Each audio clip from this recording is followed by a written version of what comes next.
Toilets are, they're just toilets, okay? There's no doors, there's no privacy. Whether you got to go 1, 2, 3, or 4, boo-boo, your next door neighbor is looking at you while you're going to the bathroom. Zero privacy, zero.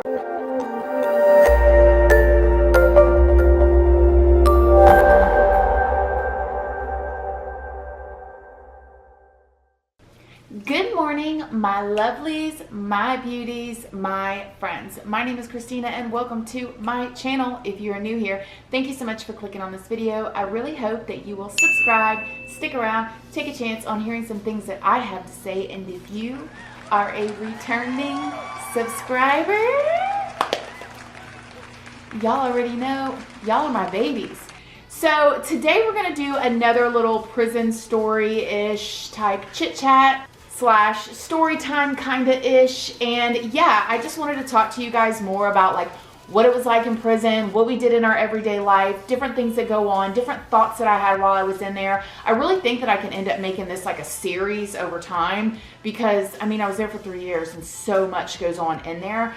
And I know you guys find it interesting and intriguing, and I just cannot believe I did that, right? Like, I cannot believe I did 3 years in prison. Like, I did though, hello.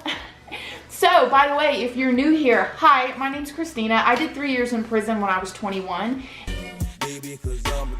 And yeah, I live to tell the tale, so let's get into it. So in prison, there's multiple different prisons in every state, okay? There's federal prison and then there's state prison. Federal prison is for prisoners who have broke the law on a federal basis. And I'll give you an example, like trafficking, okay? Like if you are crossing a state line with an illegal substance or anything that's illegal across state lines, that's going to put you into a federal prison. It's going to be a federal case and da-da-da-da. But if you do it within your state, then it's going to be a state crime. So you're going to go to state prison. Now, I've never been to federal prison. Thank you, Jesus. And I will never go to federal prison because I'm never going to prison again, period. But I do know people that have gone to federal prison. And so like you could get arrested in Florida, and if you go to a federal prison, they can send you to prison in Washington. They can send you anywhere. Just like if you get arrested in one city in Florida, they can send you to prison all the way to the other side of your state to prison, right? But just to kind of give you some insight real quick, from what I understand, federal prison is way nicer than state prison. Like federal prison, like they let the girls do so many more different things. It's much nicer. But I do not suggest you go to prison at all or break the law, period. So don't get in your head, if I'm going to break the law, this is how I'm going to do it. No, I'm not saying that. I'm just letting you guys know. So, yeah. So once I left the main prison, when you go to prison in Florida, they take you to this huge prison. It's called Lowell, and it is huge. There's thousands of inmates there, and that is where they keep the maximum security prisoners. That's where they keep like the real escapees, like the actual escape artists, like the people that you see on TV, or very, very, very dangerous women. And that's also where they keep the majority of the YO program, which are the children, the kids that are like 5, 6, 7 years old that are in prison for life.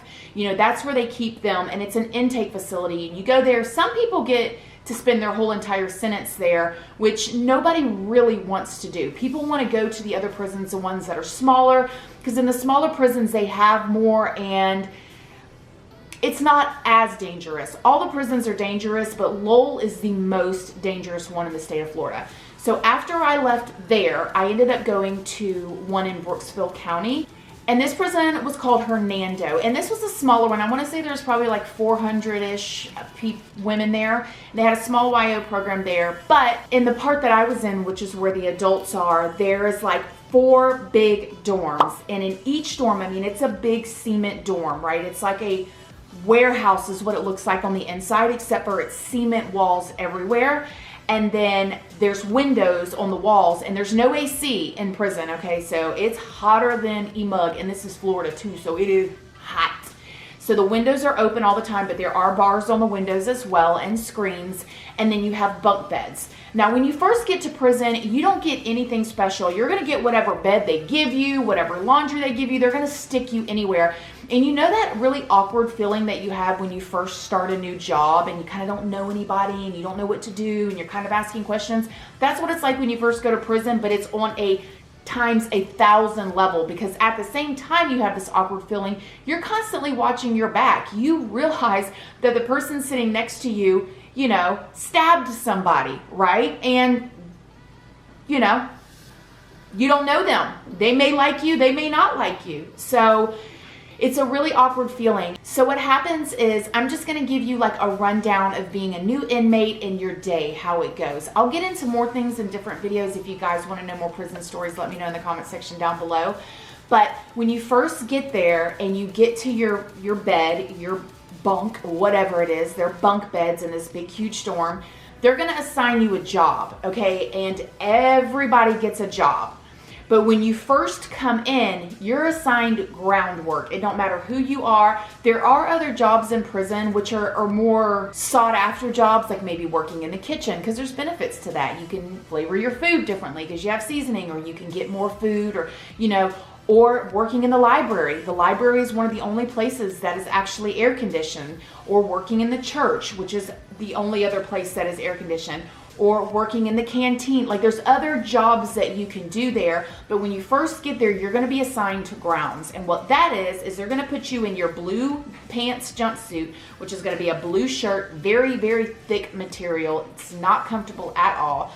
Blue pants, and they both have white stripes down the side of them. So you look like an inmate, girl. It ain't a cute outfit. There's no couture in the prison. Trust and believe. And then you get these black shoes, you know, like the black shiny shoes that men wear with their tuxedos. That's what you're wearing. And then a belt. And you have to wear your whole entire outfit, your belt and everything, and your shirt has to be tucked in. And they wake you up in the morning, and you wake up, you sit on your bed, and the guards come down and they make you say out your number. And every inmate has a number. They don't call you by your name in prison. You are a number. You are not Christina. You are not Michelle. You're not Mary Sue. You're not Ashley. You're not Justine. You are a number when you are in prison, and that's it. So the guards get up. It's like 6 o'clock in the morning, and you're like sitting on your bed, and you're like tired, and they're like, you stand there, and then this person says 72348 and then the next person says 1217. You know what I'm saying? Like, you just go down, and they're like six digit numbers, and then they get to you, you say your number, and then when everybody's done, they say clear, and then you can get your day started. You get up, you brush your teeth, you do whatever, and then you get dressed, and then you stand by the door and wait for the door to open. And then when the door opens, you can go to breakfast, and in breakfast they have like toast and grits, or maybe like a little sausage patty. I mean, it's literally like cafeteria food, but it's not as good as school food. It's a couple levels down. When you get to a smaller prison, the food's a little bit better because it's a smaller prison and they have more things, but still at the end of the day, it's nothing that you would eat at your house, and it's nothing that you would go to a restaurant and buy. It's survival at this point. They're feeding you just what you need so you can live, so they don't get sued for starving you, basically. So you go to breakfast, you come back, and then you have to go check out your item for grounds work. And that would be either a shovel or a rake or a push brush. And for the next 8 hours, you are outside doing yard work in the Florida heat, in full outfit with a belt on and dress shoes, and it is not fun. And there's no trees to shade you, and there's nowhere to hide, and there's guards walking around, and you're raking for 8 hours straight.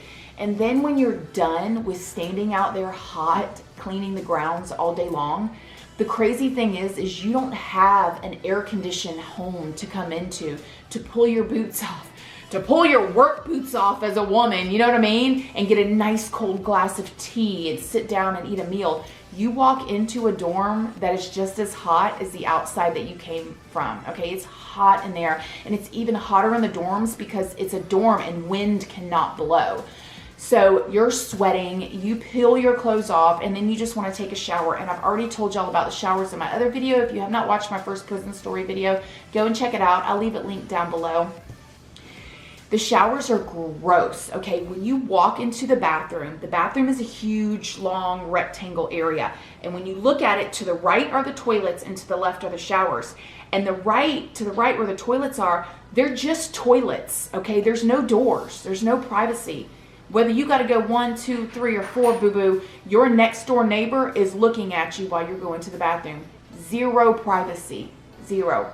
You have lost that when you go to prison. Now, in between the stalls is like a little brick wall that goes up to maybe here, but still, any little noise you may make, any little struggle you may have going potty, like homegirl brushing her teeth and Betty Sue sitting next to you, they know, they can hear you. You become real comfortable with yourself real quick, okay? There's nothing you can do about it. And then on the other side is the showers. Now the showers do have these little, shower curtain, tiny shower, but they don't cover up the whole thing. They only cover up enough to give you a teeny tiny bit of privacy, but it's still enough that the guards can walk in and they can see you and they can see and make sure you don't have another girl in that shower with you. And that happens a lot. So you come in, you take your shower, and you put, listen guys, I just cannot describe to you the feeling that it is to work out in the heat for 8 hours, okay? Come back into a hot dorm, take a shower, a cold shower because you're hot, and then put hot clothes back on. It is miserable. Now, I'm not whining because I broke the law and I deserved to be there and I served my time, but I'm saying this to describe it to you, one, so you can know how it really is, and two, hopefully you'll never want to go there because there's nothing pleasant about it. Nothing. So sometime in between that 8 hours, you stop and go to lunch if you want to, and then you come back and then you finish your day. So anyways, after you take a shower or do whatever you do, if you take a shower, I mean, they don't make you take a shower. You don't have to take a shower. I took a shower because I was hot, sweaty, and disgusting, and it was the only thing cool in the whole entire place.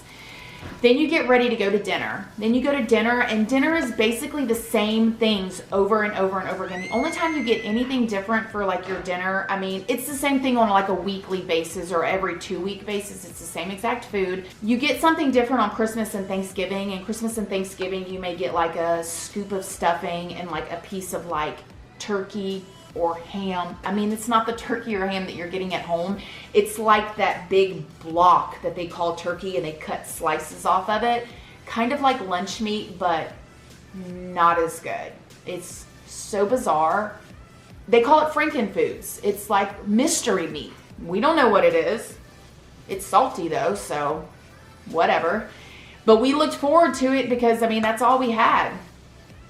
So yeah, that's basically your days except for the weekends. The weekends are free. There's nothing. You can get up when you want. You can go to breakfast if you want. You still have to get up every single morning and do your counting. And then every evening before you go to bed, and when they lock the doors, they make you do your counting again. So you do your counting twice a day, every day, to make sure you are accounted for and you're there. The weekends are free range. You can go out on the basketball court, or people smoke cigarettes outside. And then also we would take food from the canteen. We would take Roman noodles and put sausages in them and cheese in them, and we would make different things. It's really, really crazy the kind of food. We would take cookies. They kind of like the Bobo Oreos, you know what I mean? The chocolate with the cream in the middle, and we'd smush them up and we'd add mayonnaise and different things to them. Sounds so gross, I know, but we could make a cake out of it because we did have microwaves. They were outside. So if you guys want to see me recreate some prison food, let me know down below. That would be so funny now that I'm thinking about it. We would make fudge. We would make all kinds of stuff. You get really creative when you have nothing else to do. Now outside on the courtyard, okay, so you walk outside and then there's these bleachers that you can sit on. There's a basketball court with no basketball. It's just a basketball court. And then over to the left is where the microwaves are, and it has an awning over it. And then the crazy thing is there's all these microwaves that are attached to these cement walls, but there is flies everywhere. And that is one of the most awful things about being in prison is the flies. I'm telling you, it doesn't matter if it's 100 degrees. If you're sleeping, you are covered from your feet to your head because flies will be landing on you all night. Have you ever been camping and a bug lands on you? It's like that everywhere. Okay, so you walk and you see the microwaves, the posts, the cement post, they're covered in flies. flies everywhere, buzzing in your ears, buzzing by your head. You cannot escape the flies. It's so disgusting. Ugh. Another thing about prison is there's like a little workout area, and I ended up eventually becoming a fitness instructor while I was in prison, and that's where I actually fell in love with fitness, was in prison. I know a lot of people, like men and stuff, they get fit when they go to prison. That's where I actually started learning. I became really good friends with a woman who was a personal trainer on the outside of prison. She was in there for a DUI, and she taught me the ropes. She had actually studied it. She was still studying while she was in there. I mean, she had the books, because you can get books sent to you. I mean, she wasn't taking no test or anything, but she was like keeping up on her studies and stuff while she was in there, and she taught me a lot. And then so I started teaching others, and then I became a fitness instructor, which I loved that job while I was in there, because I got to work out all day and teach other people how to work out, and it was still hot, but at least I wasn't raking all day long. And then there's also like a little hut, a little house that has 2 women in it, and it's the barber shop. Now, you don't just get to go get your hair done anytime you want. I was there for 3 years, and I got my hair cut 1 time, because there's a list of people, and they can only do it so often, and you have to have like a license in order to cut hair, like you were already a hairstylist on the streets, or possibly you were at a different prison that had that kind of program and you learned. And so yeah, you can get your hair cut there, and then the only things that they can do, they have a curling iron, a straightening iron, and the scissors. So like I got my hair straightened, and I remember I thought I was so fresh that day. It was like the only time in 3 years, because I have naturally curly hair, that my hair was straightened, and it was straight for all about 10 minutes. Like I walked outside and poof, the summer heat. Okay. This video is already getting super long. I will make another part to this. If you let me know, make sure you like this video so I know that you like it, and it's a free way that you can help me out, and let me know down below. I want to tell you guys some of the scary stuff that I saw in prison. Like the time I saw a woman get her face melted off from hot grease, or the locks and socks, or the jumping, or the violence that comes from the guards. If you want to see that too, let me know in the comment section down below. Other than that, I hope you guys liked this part 2 to my prison story. I got a lot more to tell. I love you guys so, so, so much. Oh, and look what I got coming out for you guys. Oh, it's Bae. So this is coming up for you guys too. So if you're not subscribed, make sure you're subscribed. I love you guys so, so, so, so much, and I'll see you in the next video. Bye.